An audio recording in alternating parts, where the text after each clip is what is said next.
नमस्कार, बहुत स्वागत है आपका न्यूज़ 18 के डिजिटल प्लेटफॉर्म पर। मैं हूं प्रशांत कटारे और आज हम एक बार फिर बात कर रहे हैं ईरान अमेरिका इजराइल युद्ध की। और इसमें जो सबसे बड़ा पॉइंट है या सबसे बड़ा आप चोक पॉइंट कहें, प्रेशर पॉइंट कहें, या दो देशों के बीच का सबसे बड़ा डिस्कस पॉइंट कहें हैं, वो है हॉर्मुज स्ट्रेट।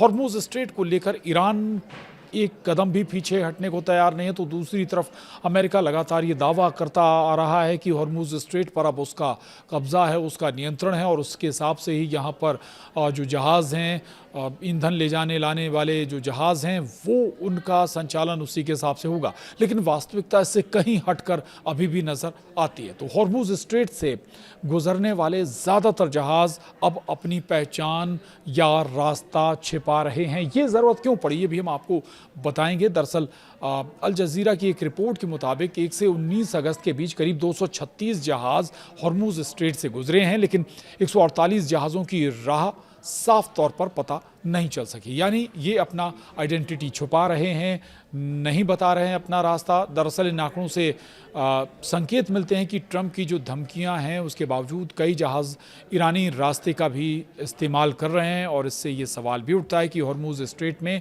इस समय आखिर अमेरिका का दबदबा ज़्यादा है या फिर ईरान का। और ये सवाल लगातार बना हुआ है। और दरअसल ईरान बिल्कुल भी नहीं चाहता कि वो किसी भी सूरत में हॉर्मुज स्ट्रेट से अपना कब्जा छोड़े, चूँकि अगर हॉर्मुज स्ट्रेट में वो कमज़ोर पड़ता है तो फिर उसकी जो टॉक की जो क्षमता है, बातचीत की जो क्षमता है, या बार्गेनिंग की जो पावर है, वो कम हो जाएगी। इधर अमेरिकी राष्ट्रपति डोनाल्ड ट्रंप दावा कर रहे हैं कि हॉर्मुज स्ट्रेट से गुजरने वाले समुद्री यातायात पर अमेरिकी सेना का नियंत्रण है। उन्होंने ये भी संकेत दिया कि अमेरिका इस इलाके की जिम्मेदारी अपने हाथ में लेने की कोशिश कर रहा है। वहीं ईरान का कहना है कि तेहरान की मंजूरी के बिना कोई जहाज़ हॉर्मुज स्ट्रेट से नहीं गुजर सकता। ऐसे में दोनों देशों के दावों के बीच सबसे बड़ा सवाल यही कि वास्तव में इस रास्ते पर कंट्रोल किसका ज़्यादा है। ये भी हम आपको आंकड़ों के साथ बताएंगे कि आखिर वास्तविकता क्या है, हकीकत क्या है। तो ईरान और अमेरिका के दावे बिल्कुल अलग नज़र आ रहे हैं। जो दावे किए जा रहे हैं उनसे हटकर बातें नज़र आ रही हैं। तो ट्रंप ने ओमान पर इधर बमबारी की धमकी भी दी। दरअसल ओमान अमेरिका का एक तरफ सहयोगी भी है, दूसरी तरफ हॉर्मुज स्ट्रेट के दूसरी तरफ ईरान के सामने स्थित है ओमान। मतलब यानी हॉर्मुज स्ट्रेट के एक तरफ अगर ईरान स्थित है तो दूसरी तरफ ओमान स्थित है, और ओमान की भी बड़ी भूमिका यहाँ पर हो जाती है। और स्ट्रेट हॉर्मुज का समुद्री इलाका ईरान और ओमान दोनों के अधिकार क्षेत्र में आता है, इसलिए जितनी भूमिका इस रास्ते पर ईरान की है उतनी ओमान की भी है। वहीं एक तरफ ओमान को धमकी दे रहे हैं ट्रंप, तो ट्रंप की धमकी का मकसद मस्कट को तेहरान के साथ हॉर्मुज स्ट्रेट का संयुक्त संचालन करने के समझौते से रोकना माना जा रहा है। वहीं युद्ध के बाद दो रास्तों में दरअसल हॉर्मुज स्ट्रेट बंटा हुआ है, यानी दो रास्तों का इस्तेमाल यहाँ से आने जाने के लिए हो रहा है। युद्ध शुरू होने से पहले हॉर्मुज को एक ही समुद्री रास्ता माना जाता था। जहाज़ तय रास्ते से गुजरते थे, उनका रास्ता बंदरगाह, जहाज़ के समझौते और सुरक्षा को देखकर तय होता था। लेकिन अमेरिका और ईरान के बीच तनाव बढ़ने के बाद यहाँ दो अलग अलग रास्तों की बात अब होने लगी है। एक पहला है ईरानी रास्ता, जो ये हॉर्मुज के उत्तरी हिस्से में ईरान के तट से लगा हुआ है, और ये लारक और किश्म द्वीपों के करीब से गुजरता है, और ईरान के बंदरगाहों और तेल टर्मिनलों तक ये पहला रास्ता जाता है। अब बात दूसरे रास्ते की कर लेते हैं, जिसे ओमानी रास्ता भी अब कहा जा रहा है। ये हॉर्मुज के दक्षिणी हिस्से में ओमान के करीब है और ईरान के तट से दूर है। वहीं अमेरिका इसी रास्ते से जहाज़ों को गुजरने पर जोर देता है। यानी ये दो रास्ते हैं। अब इन्हीं दो रास्तों से जो जहाज़ हैं वो आना जाना कर रहे हैं। वहीं बता दें आपको, समुद्री खुफिया कंपनी केपलर के कुछ आंकड़े जारी किए हैं। केपलर ने बताया है कि करीब 1 से 19 अगस्त के बीच 112 तेल, एलपीजी और एलएनजी ले जाने वाले जहाज़ हॉर्मुज स्ट्रेट से गुजरे हैं, और इनमें से 21 जहाज़ खुले तौर पर ईरानी रास्ते से गए हैं, जबकि सिर्फ 2 जहाज़ों ने ओमानी रास्ते का इस्तेमाल किया है, जबकि बाकी 89 जहाज़ों का रास्ता साफ नहीं है। यानी इस दौरान हॉर्मुज से गुजरने वाले 80% से जो ज़्यादा तेल और गैस वाले जहाज़ हैं, टैंकर हैं, उनकी आवाजाही पूरी तरह से ट्रैक नहीं हो सकी है। दरअसल ऐसा तब होता है जब जहाज़ अपना ऑटोमेटिक आइडेंटिफिकेशन सिस्टम यानी ASI बंद कर देते हैं। ये AIS या AIS बंद कर देते हैं, और AIS बंद करने का मकसद ये होता है कि उनकी एक्चुअल लोकेशन किसी को पता ना चले, वो कहाँ आ रहे हैं, कहाँ जा रहे हैं। आपको बता दें, कई बार जहाज़ का AIS डेटा केपलर के तय ईरानी या ओमानी रास्तों से भी मेल नहीं खाता है। ऐसे में ये पता लगाना मुश्किल हो जाता है कि जहाज़ वास्तव में किस रास्ते से गुजरा है और कहाँ पर है। बहरहाल आपको बता दें, 1 से 19 अगस्त के बीच कुल 236 जहाज़ स्ट्रेट ऑफ हॉर्मुज से गुजरे थे। इनमें तेल और गैस के अलावा सूखा माल और रसायन ले जाने वाले जहाज़ भी इनमें शामिल थे। अब आपको वो डेटा बता देते हैं कितने जहाज़ कहाँ से गुजरे हैं। 83 जहाज़ ईरानी रास्ते से गुजरे, यानी ईरानी रास्ते का उन्होंने इस्तेमाल किया है हॉर्मुज स्ट्रेट से गुजरने के लिए, जबकि 3 जो जहाज़ थे वो ओमानी रास्ते से गुजरे हैं और 2 जहाज़ पुराने रास्ते से गए, यानी जो पुराना पारंपरिक रास्ता हुआ करता था हॉर्मुज स्ट्रेट से गुजरने का। जबकि 148 जहाज़ों के रास्ते की कोई लोकेशन पता नहीं चल पाई, वो कहाँ से गुजरे, एक्चुअल रास्ता उन्होंने कौन सा पकड़ा, ये साफ नहीं हो पाया। लेकिन यहाँ पर ये ज़रूर साफ है कि यानी जो 10 में से हर 6 से ज़्यादा जहाज़ वो किस रास्ते से गुजरे हैं, ये साफ तौर पर पता नहीं चल पाया। अब सवाल ये बड़ा आता है कि आखिर जो जहाज़ हैं हॉर्मुज स्ट्रेट से गुजरने वाले, वो AIS बंद क्यों कर देते हैं। दरअसल युद्ध शुरू होने के बाद ईरान और अमेरिका दोनों ने अपने बताए समुद्री रास्तों या नियमों का पालन नहीं करने वाले जहाज़ों को चेतावनी दी। कुछ मामलों में जहाज़ों पर हमले भी हुए, जहाज़ जले भी, कैजुअलिटी भी हुई, जहाज़ों पर लखा अरबों खरबों का माल नष्ट भी हो गया, और इसी वजह से कई जहाज़ अपना ट्रांसपॉन्डर अब बंद कर रहे हैं। इससे उनकी सही स्थिति का पता नहीं चल पाता, वे किस रास्ते से जा रहे हैं इसका भी पता लगाना बेहद मुश्किल हो जाता है, और इसीलिए ये ट्रांसपॉन्डर बंद करने की प्रक्रिया अपनाई जाती है इन जहाज़ों के ज़रिए।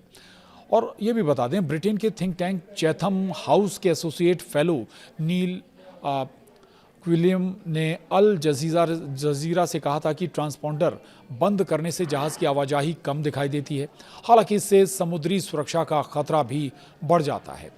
वो ये भी कहते हैं कि कुछ जहाज़ कंपनियां खतरे के बावजूद अपना कारोबार जारी रखना चाहती हैं, क्योंकि उन्हें ये लगता है कि इससे होने वाला फ़ायदा जोखिम से कहीं ज़्यादा है। यानी उनका ये मानना है कि अगर समय पर जो माल पहुंचा दिया जाए तो जो फ़ायदा उन्हें होगा वो जोखिम जो उठाया गया है उससे कहीं ज़्यादा है। इन कंपनियों का ये मानना है, और इसलिए ट्रांसपॉन्डर या AIS बंद कर दिए जाते हैं।